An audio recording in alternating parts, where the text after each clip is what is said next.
त्या दिवसाच्या सुंदर मोमेंट मी व्हिडिओच्या लास्टला दिले आहेत, ते पाहायला विसरू नका। आणि आज होता 2025चा शेवटचा दिवस आणि एकादशी, तर देवाला शिरेचा नैवेद्य अर्पण करून प्रार्थना केली।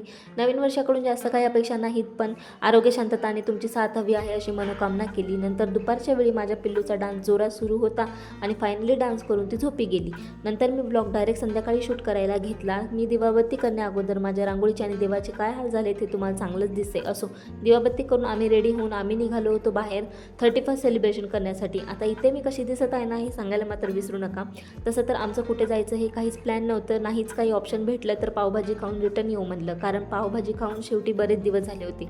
मग आम्ही ऑन द स्पॉट गेलो क्राऊन पॉईंटला। पावभाजीचा बेत कॅन्सल करून चायनीज खायचं ठरवलं। सगळ्यात पहिले स्टार्टरमध्ये आम्ही ऑर्डर केलं व्हेज मंचाव सूप आणि व्हेज पनीर चिली।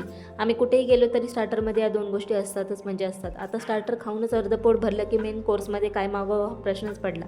मग जास्त हेवी पण नाही, लाईटली असा व्हेज शेजवान राईस मागवला आणि दिवसाचा शेवट छानपैकी सुंदर फॅमिली सेलिब्रेशनसोबत केला। तुम्ही असा केला हे मला ऐकायला नक्की आवडेल। यासोबतच काही शेवटच्या सुंदर मोमेंट तुमच्यासोबत शेअर करते।